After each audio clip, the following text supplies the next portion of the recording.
Shalom, my Hebrews and Shebrews. This is Oilfield Disciple. I'm going to make a quick video here on some scripture that, we just take scripture, drag it out in the street, and we beat it up and twist it and make it fit our life. So let's talk about that a little bit as we cruise with Jesus.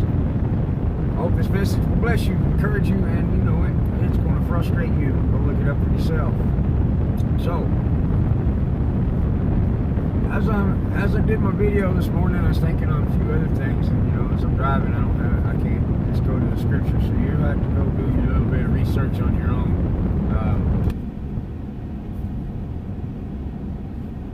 That may have been windy on you. Sorry about that. Yeah, you may have to go look up the scripture on your own because I'm going to give you a quick rundown of what I hear and what I see people doing with scripture. One of the biggest ones, of course, is Matthew 7:1. Judge not lest you be judged. And I've talked about this before, but let's hit on it again. Why do we drag that scripture out in the street all by itself, take it away from its buddies, which is verse 2, 3, 4, and 5 of Matthew 7. Take old verse 1 out there, we beat that dang thing out in the street, run it over with a truck, and call it good. Matthew 7:1, judge not lest you be judged, is actually go look it up in the Strongs, and then judged is condemned, condemnation, judgment, punishment, but we take it, you can't judge nobody. Well, if you don't judge, I'm not even going to get into this one today. It's going to piss me off. If we don't judge, we can't do anything. Anyway, alright, so on and on and on. This morning I was talking about doing what God says do when He says do it. That's righteousness. Are we walking in that righteousness? Well, probably not, because we've listened to pastors throughout the ages over and over again. Jesus nailed all this to the cross. How come in the Ten Commandments He says keep the Sabbath?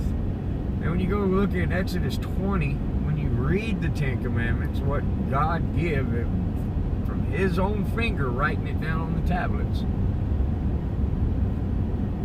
He describes the Sabbath, and the verses that go along with the Sabbath are quite lengthy compared to all the rest of the rules, compared to all the rest of the laws that He gives. The rest of the laws is mainly just one-liners. But when you get to the Sabbath, He kind of explains that a little bit. Yet in this day and age, we will stand there at the pulpits and preach that the Sabbath's been done away with. Do we not?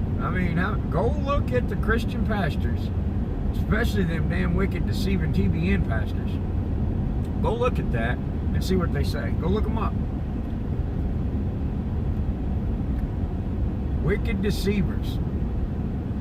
Now, at the same time, we'll throw a fit because they removed the Ten Commandments off the courthouse lawn.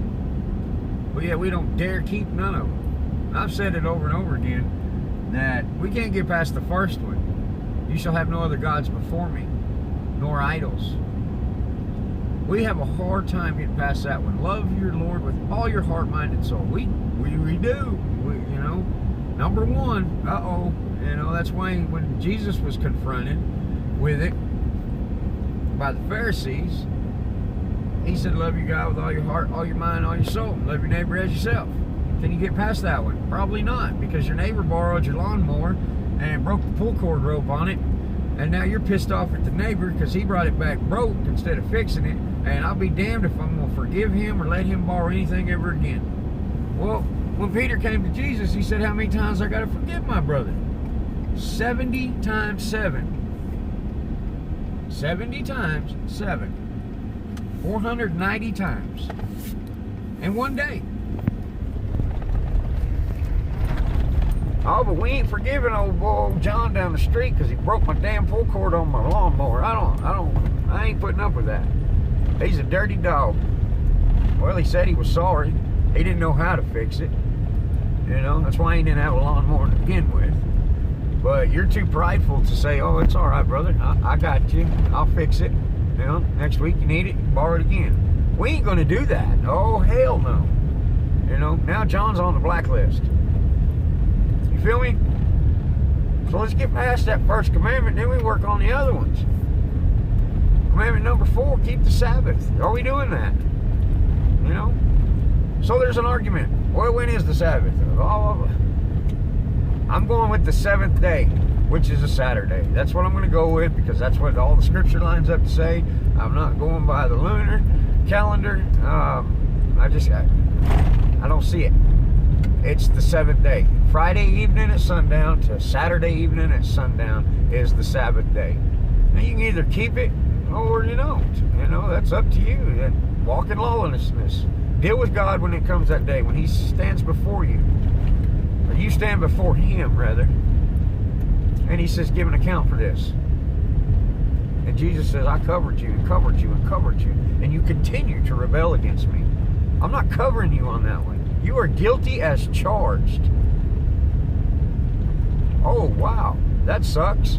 But all these other pastors told me it was okay to do what I wanted to do. Well, it's on you. It's your fault.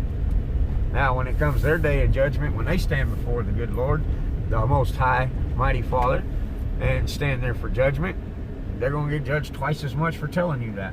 That's going to be on them too. But it's still on you.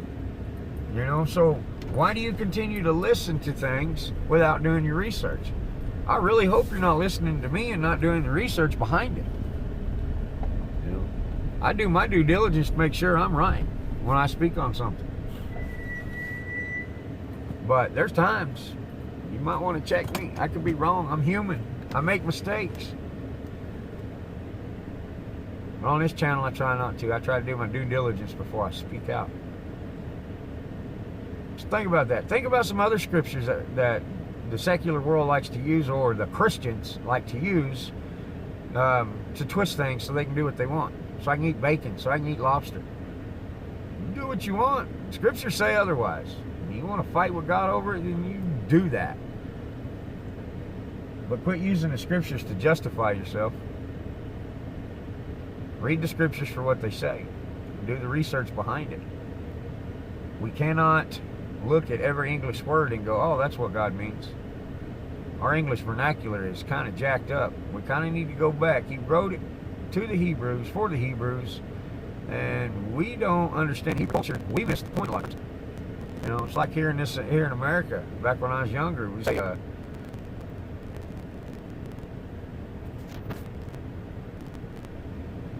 let's go paint the town. That meant go party, not get a bucket of paint and go paint everything. Well, there's stuff like that in Scripture too. But I gotta get off here, so this oilfield disciple, I will catch you on the next ride.